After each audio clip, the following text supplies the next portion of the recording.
wa bainahuma umurun mushtabihat. Di antara keduanya ada perkara-perkara yang syubhat.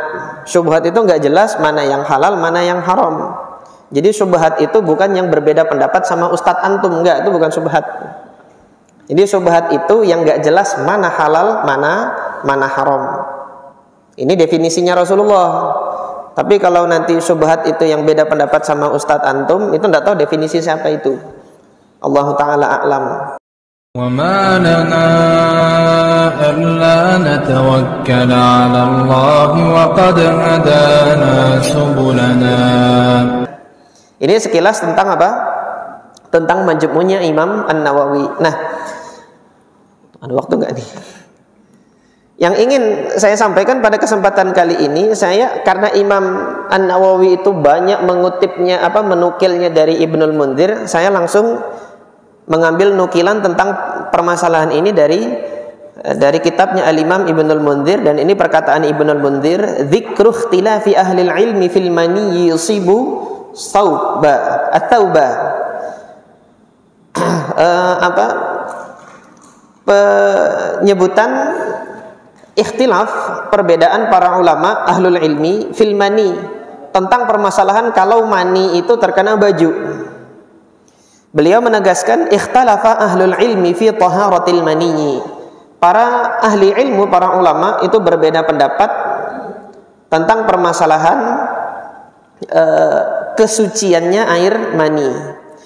Fa'aujabat ta'ifatun ghaslahu minats thawbi. Sebagian pendapat, sebagian kalangan berpendapat bahwasanya apa? Wajib untuk membasuhnya dari baju minats thawbi, dari baju yang terkena air mani tadi. Famimman ghasalahu min thawbihi, di antara para ulama salafnya yang membasuh kalau terkena mani, satu Umar ibn al-Khattab radhiyallahu anhu. Ini gini kan salafnya asli gitu loh, sahabat langsung disebut. Berarti salaf yang palsu ada nggak? Jawab sendiri antum. Nggak ikut jawab saya. Wa amara bi ghaslihi Jabir ibn Samurah. Kemudian yang kedua, Jabir bin Samurah juga memerintahkan untuk membasuh. Jabir ibn Samurah sahabat. Jadi sudah dua sahabatnya ya. Umar bin Khattab, kemudian Jabir bin Samurah, wa ibnu Umar. Kemudian Abdullah ibnu Umar juga memerintahkan untuk membasuh. Wa Aisyah, kemudian Aisyah dalam satu riwayat ini kan. Aisyah membasuh. Nah, di riwayat yang lain Aisyah mengerik-ngerik. Nanti di riwayat kedua disampaikan juga oleh Al-Hafidz Ibnul Mundzir. Artinya di sini beliau mengumpulkan ini loh sahabat-sahabatnya yang kalau ada air mani kena baju itu dibasuh ini. Adapun tabi'innya beliau menyebutkan Ibnu Al-Musayyib, Al-Imam Sa'id Ibn Al-Musayyib ini seniornya tabi'in di Madinah. Ini yang disebutkan oleh Al-Imam Ibnul Mundzir rahimahullah. Nah, setelah eranya tabi'in, atba' tabi'in siapa yang disebutkan oleh Al-Imam Ibnul Mundzir? Waqala Malik. Satu, Al-Imam Malik. Imam Malik mengatakan ghaslul ihtilami minats thawbi amrun wajibun mujma'un alaihi indana. Membasuh baju yang terkena air mani adalah perkara yang wajib, mujma'un alaih, disepakati, indana, bagi kami. Imam Malik kalau mengatakan kami itu siapa? Kami itu adalah para ulama di Madinah. Artinya ini memang pendapatnya ulama Madinah. Makanya tadi antum lihat salafnya siapa?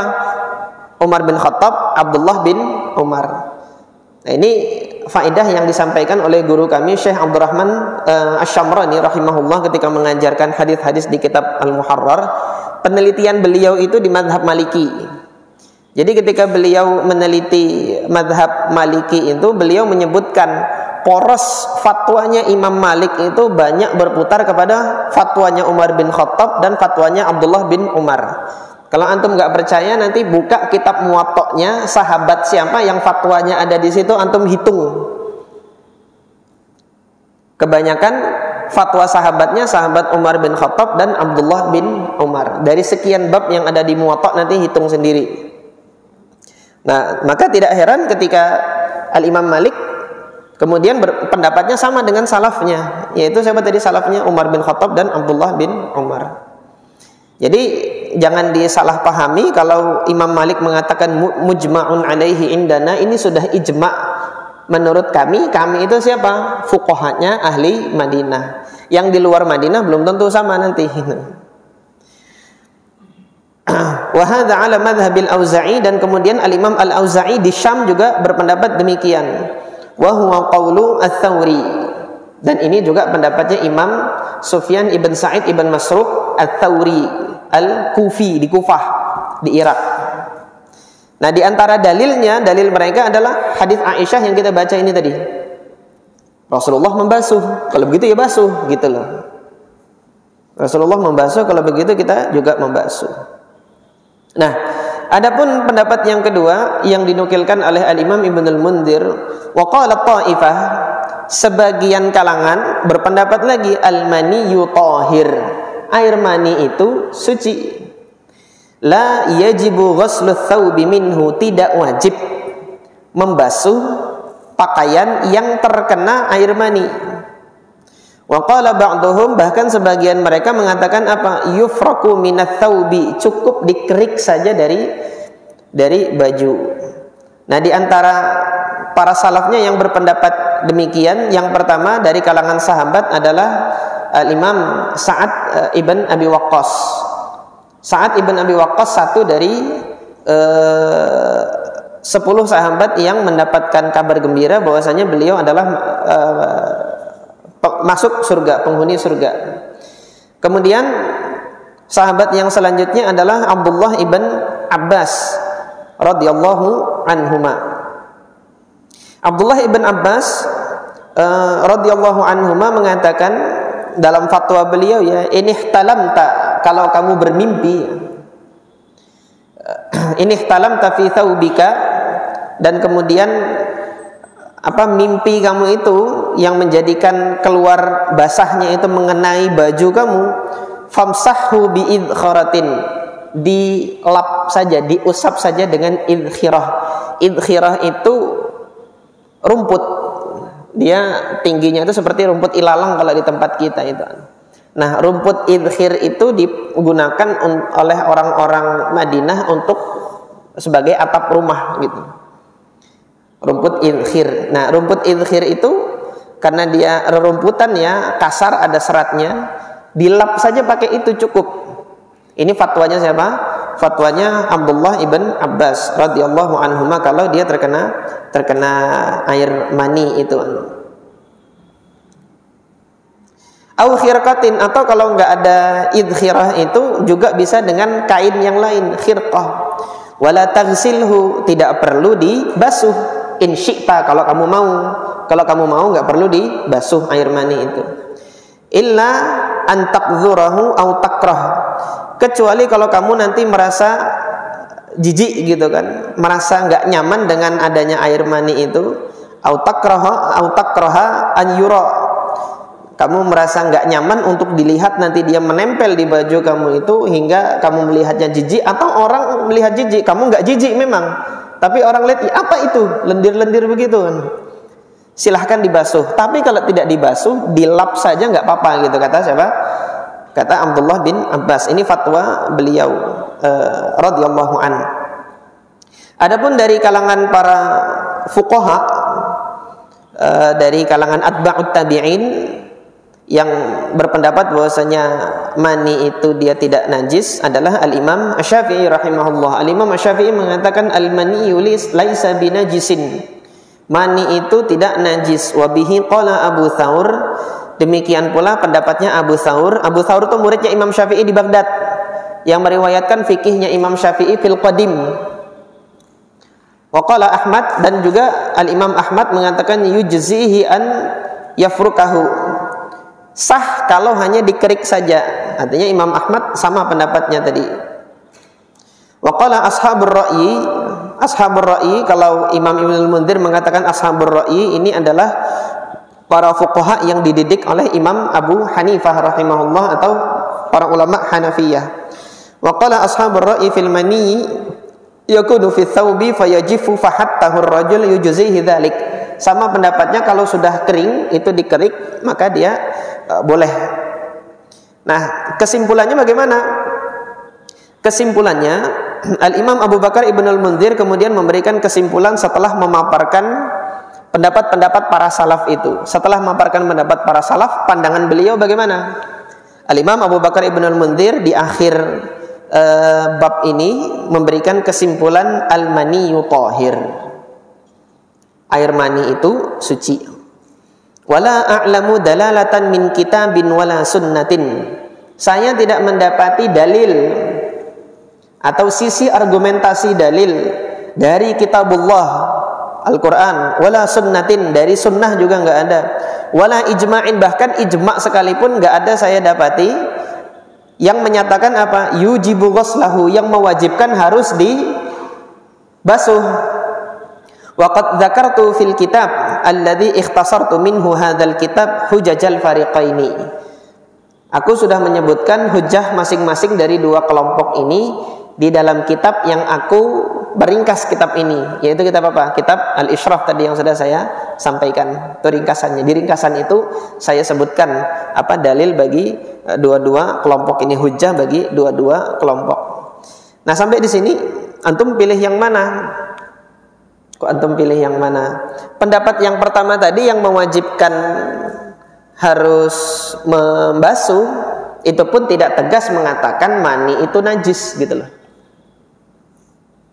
Ada kemungkinan mereka berpendapat mani itu suci tetapi basuhnya wajib. Kenapa? Karena Rasulullah basuh gitu loh. Sekarang fikihnya di hadis ini, apakah semua yang dibasuh Rasulullah itu berarti najis gitu loh? Ataukah ada yang dibasuh oleh Rasulullah yang dia tidak najis, namun karena dia menjijikkan dibasuhlah gitu. Maka yang nampak dari hadis ini kan yang namanya hukum itu perintah, larangan ya. Perintah itu ada yang dipaksa dan ada yang tidak dipaksa. Yang dipaksa itu wajib, yang tidak dipaksa itu sunnah. Larangan ada dua, yang dipaksa dan tidak dipaksa. Yang dipaksa itu haram, larangan yang tidak dipaksa itu makruh. Yang tidak dipaksa yang tidak diperintahkan dan tidak dilarang ini tengah-tengah, mubah. Jadi antum nanti kalau mau menempatkan sesuatu, Ustaz ini boleh enggak, boleh enggak, boleh enggak gitu kan. Petakan di 5 ini, kira-kira Allah perintahkankah? Kira-kira Allah melarangkah? Kalau antum sudah cari dalilnya ternyata enggak ada perintah, enggak ada larangan, ya sudah tempatkan dia di mubah. Nah, nanti yang samar-samar boleh jadi diperintahkan, boleh jadi dilarang, boleh jadi dilarang, boleh jadi tidak dilarang. Yang samar-samar ini yang disebut syubhat. Yang ngomong syubhat bukan saya, Rasulullah yang ngomong. Ketika Rasulullah mengatakan apa? Wa bainahuma syubhat. Innal harama bayyinun. Yang haram itu jelas. Wal halala bayyinun. Yang halal itu jelas. Wa bainahuma umurun mushtabihat. Di antara keduanya ada perkara-perkara yang syubhat. Syubhat itu enggak jelas mana yang halal, mana yang haram. Jadi syubhat itu bukan yang berbeda pendapat sama Ustadz antum, enggak, itu bukan syubhat. Jadi syubhat itu yang enggak jelas mana halal, mana haram. Ini definisinya Rasulullah. Tapi kalau nanti syubhat itu yang beda pendapat sama Ustadz antum, itu enggak tahu definisi siapa itu. Allah taala a'lam. Nah, jadi di sini kalau kita lihat kira-kira ketika Rasulullah itu membasuh mani dari pakaiannya, apakah Rasulullah itu menuntut kita juga untuk membasuh? Kalau menuntut kita untuk membasuh juga gitu kan, apakah tuntutan tersebut ada paksaannya atau tidak ada paksaannya? Ketika kita melihat Ibunda Aisyah ternyata di waktu yang lain cukup mengerik-ngerik saja, maka kita ketahui di situ nggak ada paksaan untuk membasuh air mani. Jika tidak ada paksaan untuk membasuh air mani ini, sebenarnya membasuh air mani yang terkena pakaian itu tidak pernah diperintahkan secara tegas dan secara ditekankan pemaknaannya itu dalam syariat. Dari sini maka diambil satu kesimpulan bahwasanya air mani itu tidak najis. Oleh karena itu tadi Imam Abu Bakar Ibnul Munzir dengan tegas, saya tidak mendapati perkara yang tegas di dalam kitabullah yang mewajibkan harus dibasuh, juga di dalam sunnah Nabi, apalagi ijma gitu. Tetapi pandangan dari sebagian sahabat yang dia membasuh ada memang. Hanya saja aktivitas membasuhnya itu apakah ditekankan harus gitu, nggak ada juga gitu.